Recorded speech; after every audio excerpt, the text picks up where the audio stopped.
नमस्कार, मैं हूं निहारिका महेश्वरी। बड़ी खबरों और बड़े खुलासे को लेकर हम हाजिर हैं लेकर संगम प्राइम। हर खबर खास होती है, हर खबर आपको प्रभावित करती है, तो इंतजार खत्म हुआ क्योंकि जी संगम पर आज से शुरू हो रहा है खबरों का एक ऐसा सफर जो आपको खबरों के सही मायने और उनका पूरा मतलब समझाएगा। आज हम बात सरोकार से जुड़ी करेंगे। जिन खबरों पर प्रमुखता से हम बात करेंगे वो खबर आपको बता देते हैं। सबसे पहले सरहद पार क्या हो रहा है, पाकिस्तान में चल रहे सियासी खेल की बात होगी। वो खेल जिसमें सीधे निशाने पर नवाज शरीफ है, लेकिन पर्दे के पीछे असली खेल कोई और खेल रहा है। हम खुलासा करेंगे कि आखिर पाकिस्तान में सियासी फिक्सिंग का असल खिलाड़ी है कौन। पाकिस्तान के बाद, अब पाकिस्तान से जुड़ी खबर के बाद अब हम बात करेंगे इंटरनेशनल अफेयर्स में जापान की। यहां पर प्रधानमंत्री नरेंद्र मोदी के कार्यक्रम के दिन भर के अपडेट्स हम अपने दर्शकों को बताएंगे। साथ ही चीन की चालबाजी से निपटने के लिए नरेंद्र मोदी का विजन, मिशन और प्लान है क्या, इसका खुलासा करेंगे क्योंकि चाइना की तरफ से आ गया है कि वो ये नहीं जानते कि किस कॉन्टेक्स्ट में नरेंद्र मोदी ने बात की है, लेकिन एक अच्छे पड़ोसी भी हैं और एक अच्छे साथी भी हैं। इसके साथ काशी के क्योटो में बनने में मुश्किलें हैं क्या, इसे लेकर एक एक्सक्लूसिव रिपोर्ट। इन सबके बीच जी संगम करेगा उत्तर प्रदेश में बिजली संकट को लेकर एक बड़ा खुलासा। हम बताएंगे कि आखिर कैसे उत्तर प्रदेश की बिजली का हिस्सा कोई और मार रहा है। तो आतंक के सबसे बड़े खेल का भी खुलासा होगा जिसका खतरा आपके दरवाजे तक दस्तक दे रहा है। बिल्कुल, संगम प्राइम में हम आपको इसके बारे में जागरूक करेंगे, जानकारी देंगे, अपडेट करेंगे। लेकिन तमाम बड़ी खबरों पर जाने से पहले हम आज की बड़ी खबरों पर नजर डालते हैं, जिसमें सबसे पहले बात हम करेंगे दिल्ली की। दिल्ली के मुख्यमंत्री के लिए स्मृति ईरानी का नाम सबसे आगे है। सूत्रों के हवाले से खबर है कि केंद्रीय मंत्री रविशंकर प्रसाद और हर्षवर्धन का नाम चर्चा में है। न्योता मिलने पर सरकार बनाने से पीछे बीजेपी हटेगी नहीं। कानून मंत्री रविशंकर प्रसाद राज्यों को लिखेंगे चिट्ठी। दागी सांसद विधायकों के मामलों में जल्द निपटारे के लिए बनाए जाएंगे फास्ट ट्रैक कोर्ट। प्रधानमंत्री मोदी से मिलकर मजबूत हुए रिश्ते। जापान के पीएम शिंजो आबे का बयान, 5 साल में जापान 2,10,000 करोड़ का करेगा निवेश। बुलेट ट्रेन से लेकर गंगा सफाई अभियान में मदद करेगा भारत को। पीटीवी के अंदर प्रदर्शनकारियों ने की तोड़फोड़। सेना ने प्रदर्शनकारियों को बाहर निकाला तो इस्लामाबाद की सुरक्षा फौज के हवाले। एसएल ग्रुप के चेयरमैन डॉक्टर सुभाष चंद्रा का जनसंपर्क शुरू। हिसार में गणेश पूजन कर शुरू किया चुनावी अभियान। शूटर तारा शाहदेव को विदेशी से आए मदद के ऑफर, तो रांची के लोगों ने दिया शूटिंग में वापसी के लिए आर्थिक मदद का ऑफर। तारा के नाम से खुलवाया बैंक अकाउंट। 3 दिन की पुलिस रिमांड पर तारा शाहदेव मामले का आरोपी रकीबुल। सूत्रों के हवाले से खबर, विदेशी लिंक मामले में एनआईए करेगी पूछताछ। लखनऊ में बीजेपी प्रतिनिधिमंडल ने राज्यपाल को सौंपा ज्ञापन। बिजली कटौती, कानून व्यवस्था समेत कई समस्याओं को लेकर सौंपा ज्ञापन। सीडी मामले में योगी आदित्यनाथ के खिलाफ समाजवादी पार्टी ने चुनाव आयोग को लिखी चिट्ठी। चुनाव प्रचार पर रोक लगाने की मांग की। बदायूं हत्याकांड में आरोपी 2 पुलिसकर्मियों को मिली जमानत। 2-2 लाख की जमानत राशि पर होगी रिहाई। सीबीआई कर रही है मामले की जांच। जी मीडिया की खबर ने दिखाया असर। शाहजहांपुर में दलित छात्रों का दोबारा स्कूल जाना शुरू। प्रशासन का भरोसा, दोषियों पर होगी कड़ी कार्रवाई। शामली में पंचायत का तुगलकी फरमान। रेप पीड़िता को आरोपी से शादी करने को कहा तो पुलिस ने कहा मामले की जानकारी नहीं। उन्नाव में इंसानियत शर्मसार। रेलवे ट्रैक के पास रात भर तड़पता रहा युवक। पुलिस जीआरपी ने नहीं ली सुध। लुटेरों ने चलती ट्रेन से फेंका था। 2009 का चर्चित रणधीर फेक एनकाउंटर केस में दिल्ली हाईकोर्ट का सीबीआई को नोटिस। 14 आरोपी पुलिस वालों की अपील पर एक्शन। हरिद्वार में लूटपाट के आरोपी की अभी तक गिरफ्तारी नहीं। महिला से की थी दिन दहाड़े लूटपाट। सीसीटीवी में कैद हुई थी वारदात। उत्तराखंड, हिमाचल प्रदेश में अगले 48 घंटों में तेज बारिश का पूर्वानुमान। मौसम विभाग ने दोनों सूबों को किया अलर्ट। तो ये इस वक्त की कुछ नॉनस्टॉप बड़ी खबरें थी जिसके बारे में अपने दर्शकों को बताया। दिन भर की बड़ी खबरों के बाद अब वक्त है अपनी पहली खबर के प्राइम एनालिसिस का। पहले बात पाकिस्तान की। पाकिस्तान में नवाज शरीफ बनाम इमरान कादरी की आजमाइश का आज अहम दिन है। नवाज शरीफ के खिलाफ प्रदर्शन कर रहे लोग भड़क गए हैं और सचिवालय के साथ साथ सरकारी चैनल पीटीवी पर धावा बोल दिया। आज घंटों चले हंगामे को सेना ने काबू किया और राजधानी की सुरक्षा अगले 3 महीनों के लिए सेना के हवाले कर दी गई। ये तो असल बात है, अब अंदर की बात भी समझ लेते हैं। दरअसल पाकिस्तान नवाज के खिलाफ खड़े खेमे का कैप्टन अगर आप इमरान खान या वाइस कैप्टन ताहिर उल कादरी को समझते हैं तो चूक कर रहे हैं। ये दोनों तो सिर्फ उस टीम के धुआंधार बैट्समैन भर हैं। कैप्टन कोई और है। कैप्टन यानी कि कोई चौथा है। इस पूरी पार्टी में, इस पूरे राजनीतिक संकट में एक चौथा हिडन हाथ है। पहले सचिवालय पर धावा, फिर पीटीवी दफ्तर में तोड़फोड़। इस्लामाबाद की वो तस्वीरें हैं जो 18 दिन से चल रहे कथित शांतिपूर्ण आंदोलन की बखिया उधेड़ रही हैं।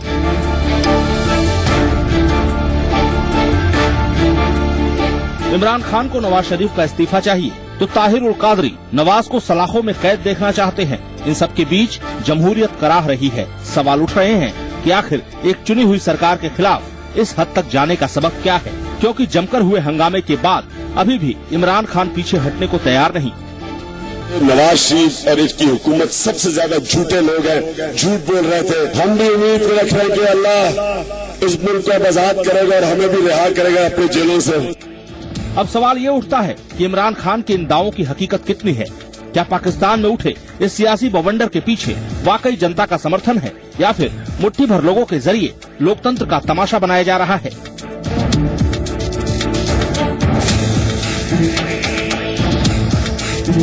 ये सवाल इसलिए उठ रहे हैं क्योंकि इस्लामाबाद में अपने समर्थकों के साथ डटे इमरान को पाकिस्तान के दूसरे शहरों से उतना समर्थन नहीं मिला है जितने का वो दावा कर रहे थे। फिर असल मसला है क्या? तो दरअसल इसके पीछे है पाकिस्तानी सेना का खेल, जिसे ये बर्दाश्त ही नहीं होता कि पाकिस्तान में जमहूरियत मजबूत हो। और मौजूदा वक्त में इमरान खान के आंदोलन ने जो हालात बना दिए हैं, उससे नवाज शरीफ एक तरह से पूरी तरह सेना के भरोसे ही नजर आ रहे हैं। तो क्या ये पर्दे के पीछे से तख्ता पलट की कोशिश है? कुछ हालातों पर गौर करिए। हंगामे के बाद 3 महीने के लिए इस्लामाबाद सेना के हवाले हो चुका है। पाकिस्तानी सेना प्रमुख राहिल शरीफ कोर कमांडरों की बैठक बुला चुके हैं, जिसे सरकार को टेक ओवर करने की कोशिश माना जा रहा है। प्रदर्शनकारी सेना को लेकर सॉफ्ट नजर आ रहे हैं, ये जानते हुए कि अगर सरकार गिरी तो सेना मजबूत हो जाएगी। इमरान की जिद आखिर क्या संकेत दे रही है? खुद इमरान की पार्टी के नेता जावेद हाशमी सेना के सत्ता में दखल की आशंका जता चुके हैं और इसके लिए उन्हें पार्टी से बेदखल भी किया जा चुका है। यानी पाकिस्तान में पर्दे के पीछे का खेल कुछ और है। लोकतंत्र एक बार फिर लहूलुहान हो रहा है और इमरान खान के बहाने सेना एक ऐसा खतरनाक खेल खेल रही है जो आने वाले वक्त में पाकिस्तान के कमजोर लोकतांत्रिक ढांचे को पूरी तरह ध्वस्त कर देगी। ब्यूरो रिपोर्ट, जी मीडिया।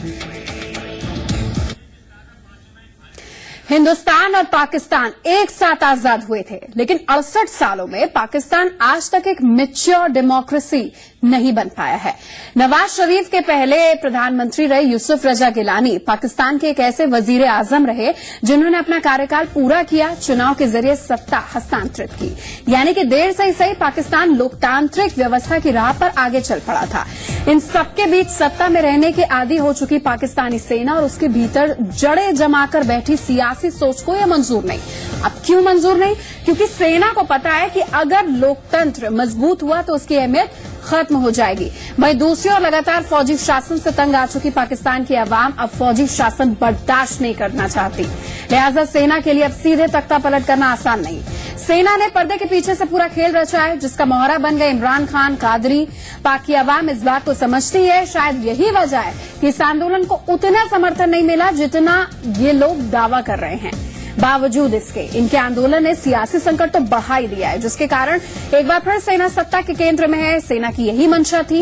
यानी साफ है कि अगर आने वाले दिनों में सियासी संकट बढ़ा तो सेना के लिए देश और सिस्टम बचाने के नाम पर सत्ता पर कब्जा करना आसान हो जाएगा और हमेशा की तरह लोकतंत्र यहां डिमोरलाइज हो जाएगा, यानी कि हार जाएगा।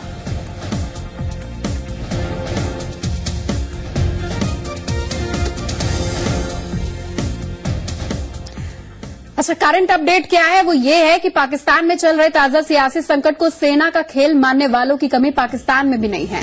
पाकिस्तानी टीवी चैनल ने दावा किया है कि पाक सेना प्रमुख राहिल शरीफ ने पाकिस्तानी पीएम नवाज शरीफ से मुलाकात कर तात्कालिक तौर पर पद छोड़ देने को कहा है और एक स्वतंत्र जांच एजेंसी से जांच कराने की बात कही है। इन खबरों का पाकिस्तानी थल सेना ने खंडन किया और इसे बेबुनियाद करार दिया है। इस मामले पर जानकारी के लिए पाकिस्तान की स्थिति को हम बात करेंगे, लेकिन अपने दर्शकों को यहाँ पर बताना जरूरी है कि तात्कालिक तौर पर पद छोड़ देने के लिए उनको कहा था और स्वतंत्र जांच एजेंसी से जांच कराने की यहाँ पर बात की गई थी। मौजूदा हालात पाकिस्तान के लिए ठीक नहीं है। सेना का खेल मानने वालों की कमी पाकिस्तान में नहीं है। सब जानते हैं कि तख्ता पलट ये चौथी पार्टी कर रही है, और लेकिन आवाम जो जमहूरियत की राह पर है शायद इसे बर्दाश्त ना करे या इसे पूरा एक्सेप्टेंस ना मिल पाए।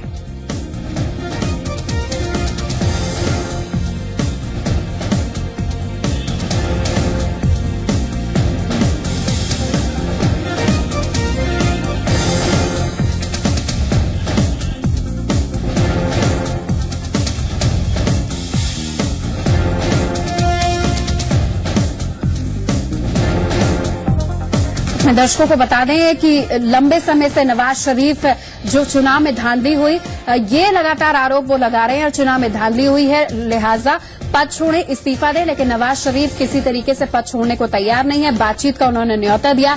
सारे बातचीत के जितने भी प्रयास थे वो फेल हो गए।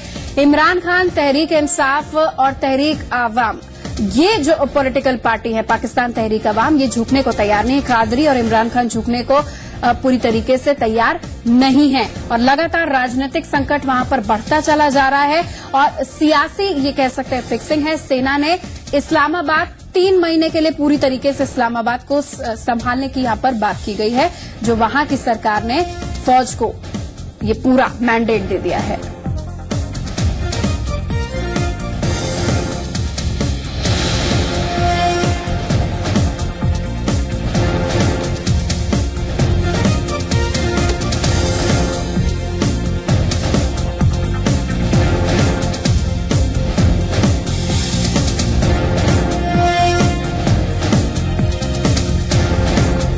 तो तमाम सियासी घटनाक्रम लगातार बढ़ता चला जा रहा है। कह सकते हैं कि पाकिस्तान के हालात ठीक नहीं है। एक डेमोक्रेटिक फ्रंट पर बात करें और जिस तरीके से ये भारत के लिए सही कह सकते नहीं है, जो एलओसी से लेकर सीजफायर वायलेशन और फिर जो जिस तरीके से पाकिस्तान के आंतरिक हालात है वो निश्चित तौर पर भारत के लिए ठीक नहीं कहा जा सकते, जो डेमोक्रेटिक फ्रंट पर डिमोरलाइज करने वाले ही हैं। हमारे साथ पाकिस्तान से वरिष्ठ पत्रकार मोहसिन साहब जुड़े हैं। मोहसिन साहब, हमें बताइए किस तरीके के वहां पर हालात बने हैं, केस दर्ज हो गया है, क्या स्थिति अभी काबू में है? इस्लामाबाद को 3 महीने तक टेक ओवर करा है सेना ने, किस तरीके का माहौल आप वहां पर देख रहे हैं? क्या ये सुधरेगा कि और एग्रावेट होगा?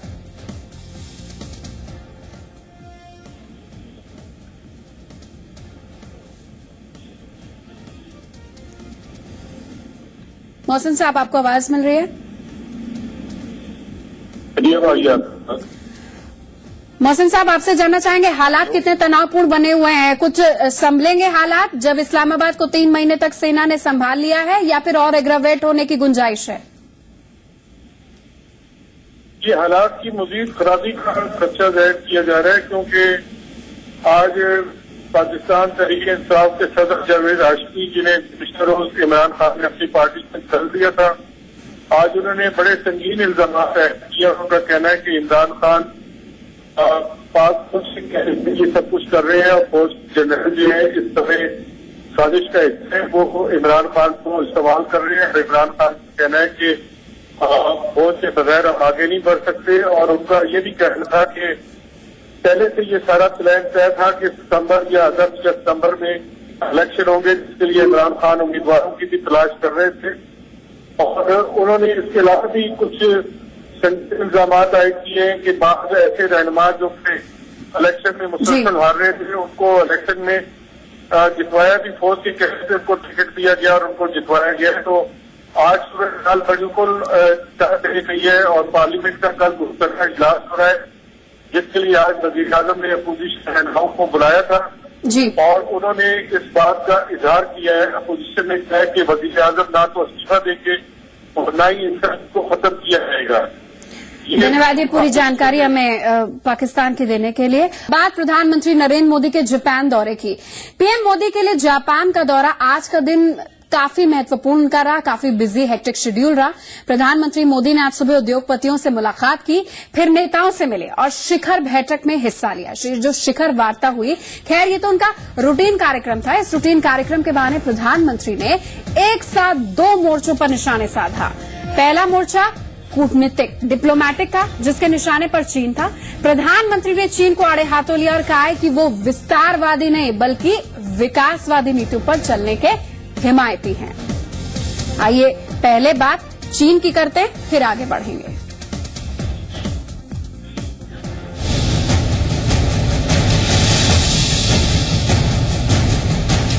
एशिया में शक्ति संतुलन के खेल में प्रधानमंत्री नरेंद्र मोदी ने जापान यात्रा के जरिए बड़ा दांव खेला है। मोदी का जापान दौरा सिर्फ एक कूटनीतिक या राजनीतिक पहल भर नहीं है, बल्कि इसके जरिए एक साथ कई हित साधने की कोशिश हो रही है। सांस्कृतिक तौर पर बेहद करीब भारत और जापान के रिश्तों में गर्मी आ रही है, तो पीएम मोदी इस मौके की नजाकत को भांपते हुए उन देशों को नसीहत देने से नहीं चूक रहे जिनका इतिहास दगाबाजी का रहा है। शायद यही वजह है कि उद्योगपतियों की बैठक में मोदी ने विकासवादी नीति की चर्चा विस्तारवादी नीति की आलोचना करके शुरू की। किसी देश में एंक्रोचमेंट करना, कहीं समुद्र में घुस जाना, कभी किसी देश के अंदर जाके कब्जा करना, इन चीजों की प्रवृत्ति चल रही है। ये विस्तारवाद कभी भी मानव जात का कल्याण 21वीं सदी में नहीं कर सकता। विस्तारवादी नीति दरअसल चीन का वो एजेंडा है जिससे न केवल भारत बल्कि जापान भी प्रभावित है। चीन अगर भारत के अरुणाचल प्रदेश, सिक्किम के कुछ हिस्सों और लद्दाख पर दावा करता है, तो वहीं जापान के कई द्वीपों पर चीनी नौसेना की दखल बराबर होती रहती है। चीन उस जापान को भी परेशान करने से बाज नहीं आता जिसके दशकों के सहयोग ने चीन को ताकतवर बनाया है। जाहिर है भारत और जापान का अनुभव चीन को लेकर एक जैसा है, सो मोदी ने जापान पहुंचते ही इशारों में अगर चीन को चेताया है, तो वहीं जापान से रिश्ते दूर तक ले जाने का भरोसा भी दिया है कि 21वीं सदी में विश्व का नेतृत्व अगर एशिया को करना है तो भारत ने और जापान ने मिलकर के इस विकासवाद की गरिमा को और ऊंचाई पर ले जाना पड़ेगा। बहरहाल इन सबके बीच मोदी के बयान का असर बीजिंग में भी दिखा है, जहां चीनी विदेश मंत्रालय की ओर से प्रतिक्रिया आई है। चीन ने सतर्कता दिखाते हुए इस बयान पर कुछ यूं टिप्पणी की है। हमें ये नहीं पता कि वो किस संदर्भ में बात कर रहे हैं, लेकिन हम ये जरूर बताना चाहते हैं कि चीन और भारत मजबूत साथी हैं और वैश्विक स्तर पर हमारी पहचान एक अच्छे सहयोगी और पड़ोसी की है। बहरहाल दुनिया बदल रही है तो धारणाएं भी बदल रही हैं। शायद जापान से आए संदेशों को चीन ने समझा है। उम्मीद की जानी चाहिए कि ये समझदारी वो दूसरे मुद्दों पर भी दिखाएगा। ब्यूरो रिपोर्ट, जी मीडिया।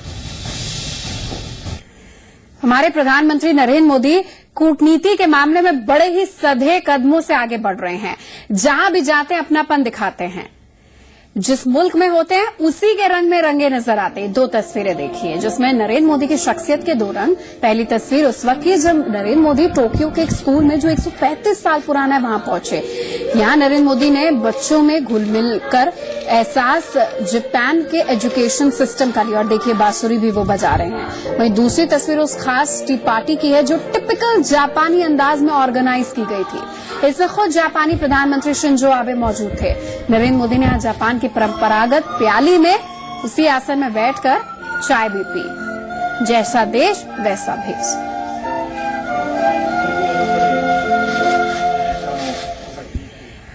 तो खैर ये बात हमारे प्रधानमंत्री की पर्सनालिटी शख्सियत की कर ली। अब असल मुद्दे पर कंसंट्रेट करते हैं। जापान में मोदी के दौरे का सबसे बिजी या इम्पोर्टेंट शेड्यूल कह सकते रहा है। नरेंद्र मोदी ने आज दिन भर कई बैठकें निपटाई हैं, शिखर सम्मेलन में हिस्सा लिया है, शाम होते होते दौरे की उपलब्धियों के तौर पर एक लंबी फहरिस्त तैयार की है। हम आपको बताते कि आखिर 5 दिन के दौरे में अभी तक क्या क्या हुआ वो आप अभी देख सकते हैं। जापान में 3.5 ट्रिलियन जापानी मुद्रा यानी कि येन का निवेश होगा। अगले 5 सालों में निवेश पब्लिक प्राइवेट सेक्टर की ओर से होगा। अगले 5 सालों में कई जापानी कंपनियां भारत आएंगी। बुलेट ट्रेन के लिए जापान भारत को तकनीक मुहैया कराएगा। भारत जापान के बीच आतंकियों के सेफ हेवन को खत्म करने के लिए सहमति बनाएगा। दोनों देशों के बीच छात्रों के आने वालों की संख्या बढ़ाने पर सहमति है, यानी कि और एक और इम्पोर्टेंट बात, जापानी भाषा की पढ़ाई बढ़ाने पर भी दोनों देश सहमत हुए हैं। जापान स्पेस और रक्षा क्षेत्र में भारत पर लगे 6 प्रतिबंधों को हटाने की बात है। और महत्वपूर्ण बात, बनारस के लिए जहां का नक्शा खुद नरेंद्र मोदी ने जापान के क्योटो के मेयर को सौंपा था, अब उसके बाद एक कड़ी आगे ये है कि गंगा की सफाई अभियान में भी जापान नरेंद्र मोदी यानी कि भारत की मदद करने के लिए तैयार है। क्योटो की तर्ज पर काशी के विकास को लेकर एक अहम समझौता हुआ है। तो कुल मिलाकर सामरिक, आर्थिक और सांस्कृतिक समझौते इस दौरे में, और आज की शिखर वार्ता के बाद जो संयुक्त प्रेस कॉन्फ्रेंस हुई उसमें दिखे। यानी कि प्रधानमंत्री नरेंद्र मोदी का यह दौरा अब तक काफी सफल माना जा सकता है। हालांकि अभी भी न्यूक्लियर समझौते के लिए जापानी कंपनी हिचकिचाहट दिखा रही है, लेकिन उम्मीद की जानी चाहिए कि हिचक भी अगले 3 दिनों में खत्म हो जाएगी। फिलहाल अब जापान की बात हो रही है, टोक्यो की हो रही है, तो क्योटो की भी होनी जरूरी है। क्योटो यानी कि जापान का काशी, जिसे लेकर एक अहम समझौता नरेंद्र मोदी ने अपने दौरे के पहले ही दिन कर लिया। इस समझौते में क्योटो के मेयर और भारतीय राजदूत ने दस्तखत करे, जिसके जरिए काशी का विकास क्योटो की तर्ज पर करने को लेकर एक अहम समझौता हुआ है। लेकिन क्या वाकई काशी क्योटो बन पाएगा, हो पाएगा ऐसा, ये समझना काफी जरूरी है। काशी और क्योटो के बीच समझौता तो हो चुका है, जिसके जरिए काशी को भी क्योटो की तरह खूबसूरत ऑर्गेनाइज्ड बनाया जाएगा। लेकिन काशी की स्थिति और क्योटो की स्थिति में जमीन आसमान का फर्क है। सवाल उठता है कि आखिर काशी क्योटो कैसे बनेगी, और आधुनिकीकरण के फेर में काशी का जो मूल अस्तित्व है, जो उसकी आत्मा है, वो तो प्रभावित नहीं होगी। एक रिपोर्ट। गलियों का शहर बनारस, जिनमें जीवन से लेकर मृत्यु तक के संस्कारों के दर्शन होते हैं। बनारस की यही खासियत है, यही पहचान है, जो दुनिया भर के सैलानियों को अपनी ओर खींच लाती है। लेकिन विरासत के धनी इस शहर में विरासत को संजो कर रखने की कोशिशें काफी कम नजर आती हैं। ऊबड़ खाबड़ गलियां और गलियों में गंदगी के ढेर बाहर से आने वाले पर्यटकों को मायूस कर देते हैं। इस वक्त हम बनारस के केदार घाट इलाके में हैं। ये जो गली आप देख रहे हैं, केदार घाट की ये गली, ये सीधे गंगा घाट तक जाती है। इस गली की क्या स्थिति है पहले हम आपको दिखा दें। जैसे ही आप इस गली के अंदर प्रवेश करेंगे, इस स्थिति से आप रूबरू होंगे। ये जो स्थिति आप देख रहे हैं, ये केदार घाट के इलाके की एक गली है, उसकी ये स्थिति आप देख रहे हैं। ये एक बड़ी समस्या है, जिसे दूर करने के दावे तो बड़े बड़े हुए, लेकिन समस्या जस की तस रही। अब एक बार फिर काशी को सपने दिखाए जा रहे हैं। क्योटो की तर्ज पर विकसित करने की बातें हो रही हैं। तो सवाल उठ रहे हैं कि क्या वाकई काशी क्योटो बन पाएगी? निश्चित तौर पर ये जो MOU साइन हुआ है, इससे इस शहर का हेरिटेज, कन्वर्सेशन, आर्ट दुनिया में फैलेगी, और हमारी आर्ट यूनेस्को ये क्वेटो में भी जाएगी, और क्वेटो के मॉडिफिकेशन को हम एडॉप्ट करके एक रोड मैप तैयार होगा। आने वाले समय में यहाँ से डेलीगेशन जाएगा, क्वेटो से भी लोग आएंगे। दरअसल काशी के क्योटो बनने में सबसे बड़ी मुसीबत है यहाँ की जीवन शैली और यहाँ के प्रशासनिक तंत्र में तालमेल की कमी, जिसके चलते अतीत में कई योजनाएं फ्लॉप हो चुकी हैं। तो इस बार ये कैसे मुमकिन होगा? देखिए, जब सुधार करने के लिए लग जाएंगे तो उसमें सुधार आते ही जाते हैं, और कलराज में तो इसमें एक्सपर्ट है नहीं, लेकिन ऐसे लोगों को, एक्सपर्ट्स लोगों को बुलाकर हम जरूर बातें रख सकते हैं। भाई इसको इस ढंग से करना है, कैसे हो सकता है, इसमें विचार करो। ऐसे विशेषज्ञ लोगों को बुलाकर सारी चीजों को व्यवस्थित कराने का प्रयत्न किया जाएगा। ये मानने में कोई दो राय नहीं है कि काशी की गलियों की स्थिति नारकीय है। वहीं अतिक्रमण और ट्रैफिक की समस्याएं भी इस शहर की रफ्तार को सुस्त कर देती हैं। मुसीबत ये भी है कि क्योटो जहां विस्तार में फैला हुआ शहर है, उसके मुकाबले काशी उतना ही सिमटा हुआ शहर। ऊपर से साफ सफाई के लिए लोगों को जागरूक कर पाना, और अगर कोई बेहतर ढांचा तैयार होता है तो उसकी हिफाजत कर पाना किसी चुनौती से कम नहीं होगा। अमित सिंह, जी मीडिया। तो ये शहर उसके सरताज खुद हमारे साथ मौजूद है। हमारे साथ खुद काशी के मेयर रामगोपाल मोहल्ले मौजूद हैं। रामगोपाल जी, काशी को क्योटो बनाने का प्लान है, पूरा मैप काशी का देकर आए हैं क्योटो के मेयर को नरेंद्र मोदी। आपसे जानना चाहेंगे काशी को क्योटो बनाने की कीमत हमें किस रूप में चुकानी होगी? जाहिर तौर पर अगर हम यहाँ के प्राकृतिक संसाधनों की बात करें, धार्मिक तौर पर बात करें और वहां की जीवन शैली की बात करें, कितनी मेहनत करनी पड़ेगी इसमें? पहली बात तो ये ऐतिहासिक पहल है जिसका हम सभी स्वागत करते हैं। काशी के सर्वांगीण विकास के लिए निश्चित तौर पर नियोजित विकास और काशी, क्योंकि काशी दुनिया की सबसे लोकप्रिय सिटी है और सांस्कृतिक राजधानी, आध्यात्मिक राजधानी है। निश्चित तौर पर ये जो समझौता हुआ, जो एमओयू साइन हुआ, ये इस दिशा में एक महत्वपूर्ण कदम है, क्योंकि काशी का हेरिटेज कल्चर, इसका कन्वर्सेशन, काशी कोई मल्टी स्टोरी बिल्डिंग देखने नहीं आता, काशी कोई आदमी यहाँ पे मॉल देखने नहीं आता, काशी की पौराणिक चीजें, काशी की गलियां, काशी के घाट, तमाम सारी चीजें हैं। और निश्चित तौर पर अभी तक काशी में पिछले 60-70 सालों से जो विकास वो अनियोजित हुआ। काशी विस्तारवादी शहर नहीं है, काशी एक सिमटा हुआ गलियों का शहर है, सारी हेरिटेज इन्हीं गलियों में है। तो निश्चित तौर पर नियोजित विकास न होने के कारण, कोई रोड मैप न तैयार होने के कारण निश्चित तौर पर कहीं न कहीं विकास की जो गति मिलनी चाहिए थी, जो टूरिस्ट को, आने वाले पर्यटक को, देसी पर्यटक को जो सुविधाएं मिलनी चाहिए थी, वो नहीं मिल पाई। लेकिन काशी में जो देखने आता है, ये गलियां ही देखने आता है। तो इसकी गंदगी से लेके तमाम सारी चीजों की जो आपने जिक्र किया, लेकिन निश्चित तौर पर ये रोड मैप तैयार हो रहा है। और क्योटो बनाने की जहां तक बात है, तो यह आदान प्रदान है। ये जो परस्पर जो समझौता हुआ है, वन वे सिस्टम नहीं है। हमारी बहुत सी चीज, जो क्योटो जो शहर है वो बौद्ध के धर्म के आधारित है, और बौद्ध धर्म का जन्म काशी में ही हुआ, पंचशील सारनाथ से ही शुरू हुआ। नहीं, लेकिन काशी, मेयर साहब, लेकिन काशी और क्योटो की जमीन में, भौगोलिक स्थिति में जमीन आसमान का फर्क है। तो क्या सिर्फ मॉडल भर से ही काशी में चमक आ जाएगी? इसके बारे में बात करेंगे। और गंगा सफाई अभियान में भी जापान ने सहयोग की बात करी, उस पर भी बात करेंगे। लेकिन अपने दर्शकों को सीधे जापान लिए चलते हैं। इस बार प्रधानमंत्री खुद मीडिया से मुखातिब हैं। ここでは一緒になってアジアの平和またはアジアの振興のためにどういう役割ができるかで、それが今度世界にどうつながっていくかについて深い話ができました。